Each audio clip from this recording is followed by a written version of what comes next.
Howdy everybody out there in YouTube land. Welcome back to the channel. So today I want to talk about magic and mind. So we have a this is basically a compendium of magic. I mean, this is beautiful. It's gorgeous. There's so many things included in here.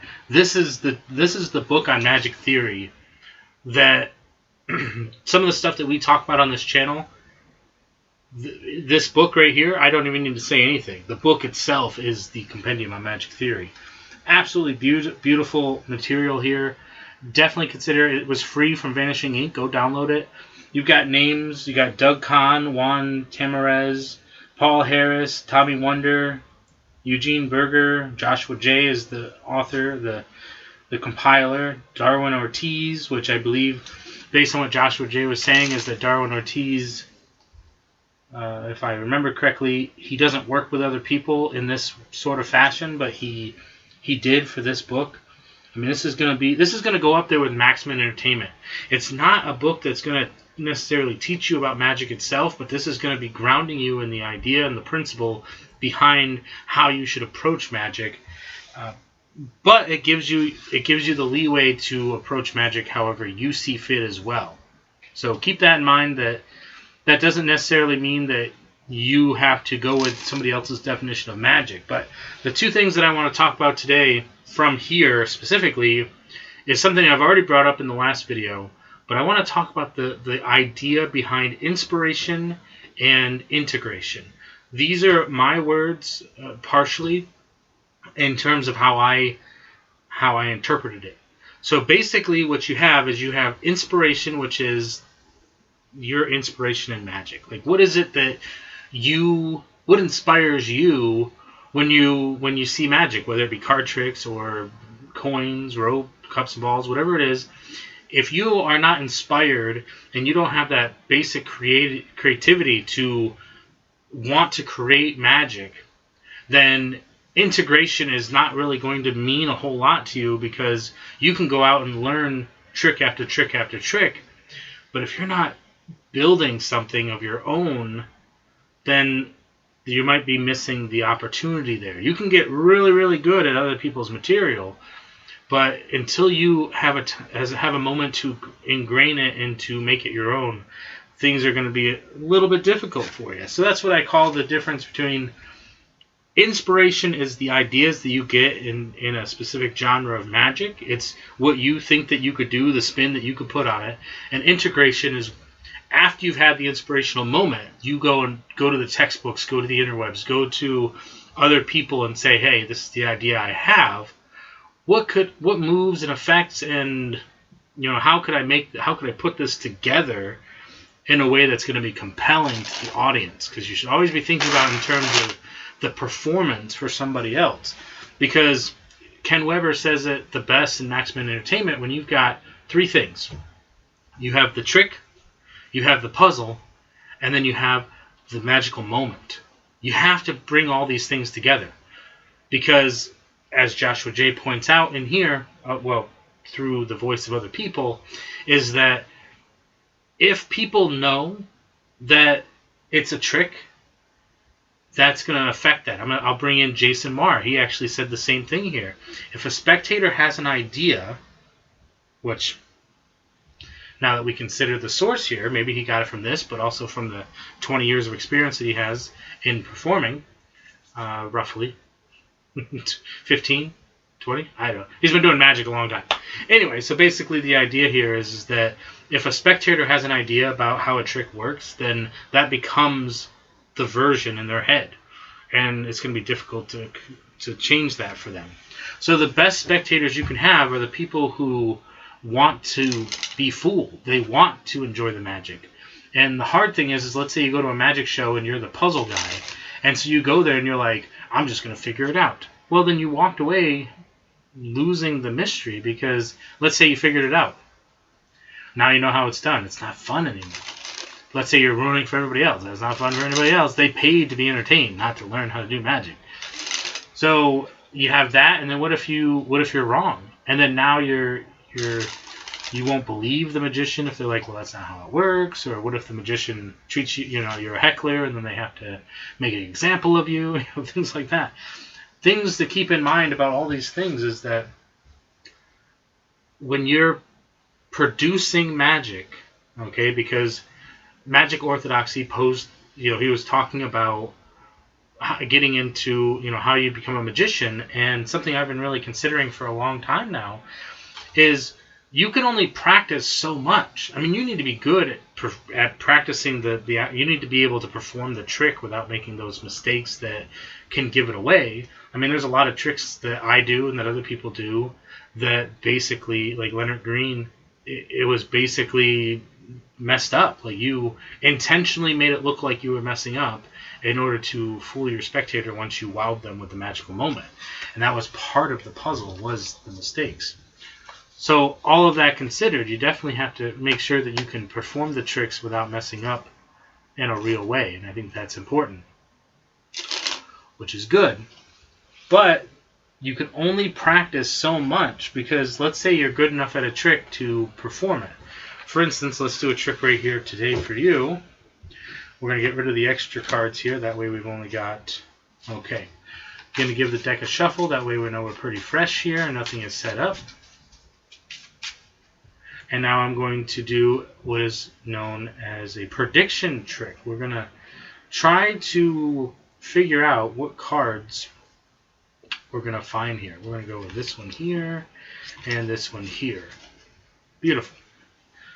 Okay, so now basically what we have to do is we have to deal out cards. And very nice. Then we're going to go ahead and put the 7 of clubs there. Put it on top. Now this is something that can be done in the spectator's hand. So not only is this a spectator-driven trick, because they can do most of this here, they can even put down multiple cards, doesn't matter. Then you're going to put down your second prediction card. You're going to have them give the cards a cut. So now things are all sorts of mixed up, and well, that's probably not a good place for that. Let's go ahead and cut it again. Spread it out through the cards here, and now you'll know, well, that one went to the bottom too. So I guess that's just meant to be. Then you're going to go with the card that's sandwiched face to face with your selected card. Now, in order to make this a magical moment, you're going to want to make sure that those are, yes, the pairs. The red 6 and the black 7. So that's the idea here. Behind it's a prediction trick, but it's also a spectator-driven trick. This trick can be done in the spectator's hand. They can shuffle the cards at the beginning. They can deal out the cards. There are instructions, but it's a beautiful trick that can really work. And I've also put together a way that you can stack the deck doing that trick. Because reasons. We're not going to go into that here. But that leads into the next thing that I want to talk about in terms of, like, so there's practice, there's performance. These are the power P's, as I call them. There's the practice, there's performance, and then there's promotion. Okay? Because you have to practice your tricks, and then you have to actually perform to get better. You can't practice performance. You can only perform, which is the only practice you're going to get. So just like you do 100 videos on YouTube to get good at doing YouTube, well, not good. In order to get better, let's put it that way, to get better at YouTube, you want to do 100 videos. Well, in order to get better at performing, you got to do 100 performances, maybe 1,000. Maybe you do it for 10 years, whatever, until you really feel like you're good at it. Like if you watch some of, like I say, Jason Moore, like street performing, you watch some of his earlier stuff. There's a lot of the same pattern performance, but it gets so much better with age, and that's just how it works. You get better the more you do it, and then you got to promote. Because if nobody knows that you're doing it, then you're not going to be successful because nobody's going to see it. So make sure you're promoting and all that stuff. And I recommend Maximum Entertainment 2.0 from Ken Weber for all of that stuff. It's going to teach you the best ways to set yourself up for the performance. It's going to teach you how to focus on your lighting, your sound, your rehearsing, all that stuff. So it's definitely a recommendation that I have for you there. Now let's talk about the next thing here. After we get past the power P's, because the power P's are important, we're going to talk about, this one's a big one. I actually want to look at Doug's theory section, Doug Com, so that's pretty nice there. Let's see here. We're looking for, I may have went too far. looking for... There was a section that I was listening to. Classifications. I think that's the right one. Here we go.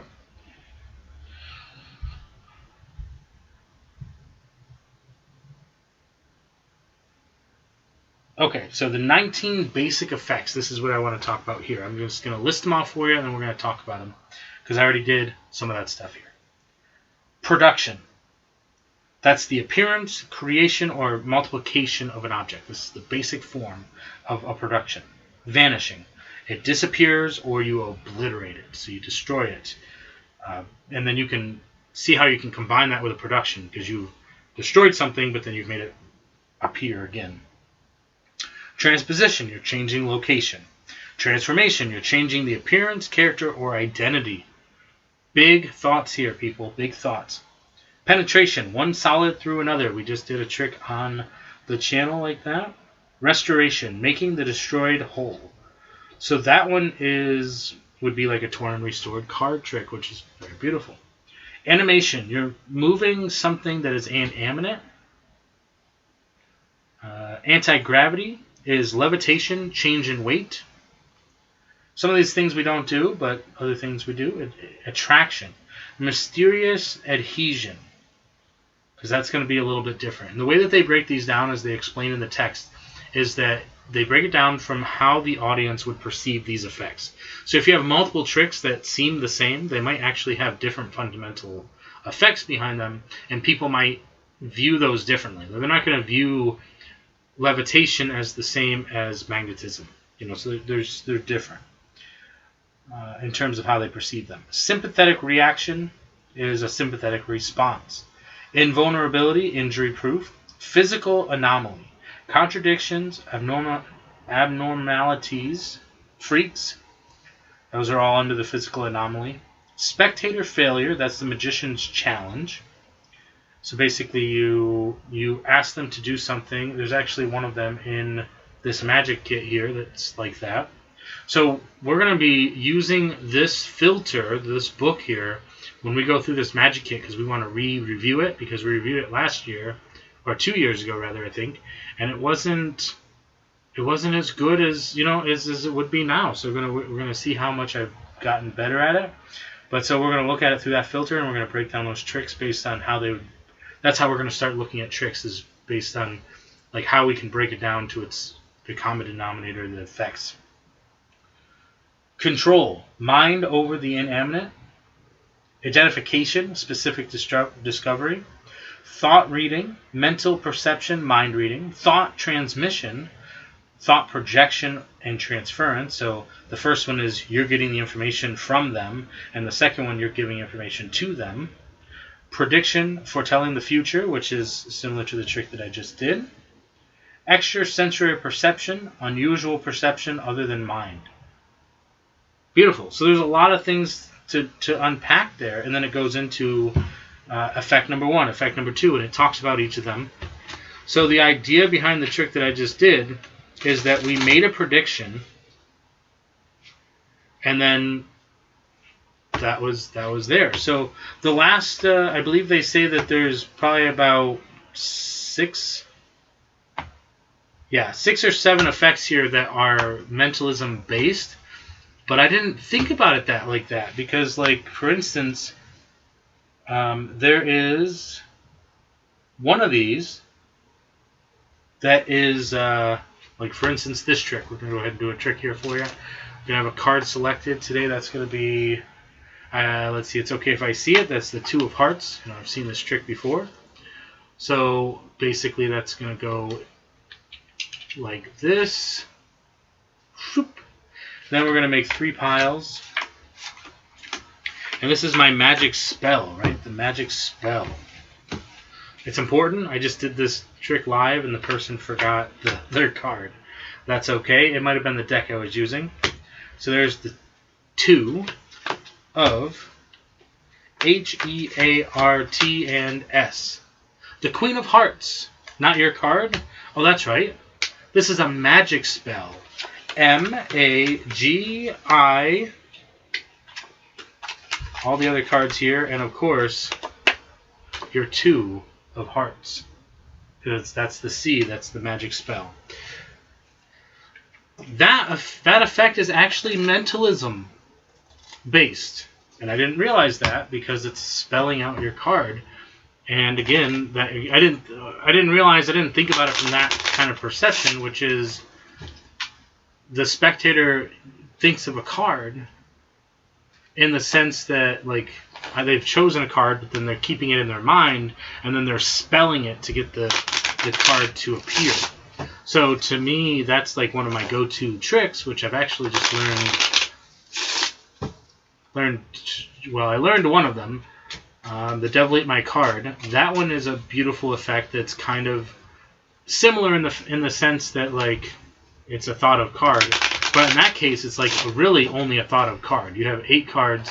One of them is thought of, and then at the end you make that card disappear. Wow, it's a powerful effect. And then Doug Kahn has one. I haven't learned it yet, but I've started to, which is basically the magic spell, but level 10. Like, you know, it's upgraded because it's in the same vein, the same idea of that. So we'll be looking at that. Okay, so that is, I mean, we could just talk all day about this. And let's see if I can find it real quick just so I can read it out loud. Identification. Effect number 15. Here, discovery and identity, regardless of the method of disclosure, is essential. The discovery of a chosen card, whether it be discovered as the result of a countdown, spell down, reversal, simple extraction, or other method, is definitely within this classification. It is particularly important in card work, but discovery may be applied to anything or anyone, picking out the hidden murderer from among the spectators, as in one contact mind reading routine, may belong to this division, if the emphasis is placed upon the revealing of the identity instead of interpreting the mental direction of the transmitter. Also included here are the various so-called divination tricks which depend upon the revelation of a secretly selected colored crayon, tag, pencil, rocket, or other object. This discovery may be made by the performer or by a spectator.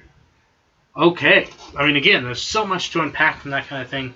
It doesn't just apply to one particular trick, but it's the same effect when you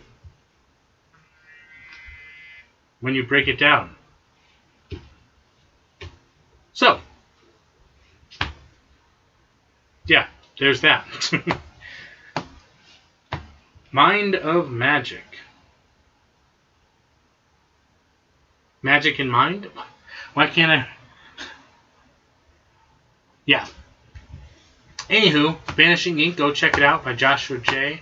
Beautiful thing. We're going to keep reading through it, and then we're going to keep talking about it because it's one of my absolute. It's a beautiful piece of work that we need to work our way through. I think it's important to have this type of stuff in mind. It's not just about the tricks that you do. It's not just about teaching people how to do things. It's also about, you know, discovering why we do what we do. Why do we do magic? Why is magic theory important? So don't forget, be inspired. Yeah, be inspired. Inspiration is important and integration is important.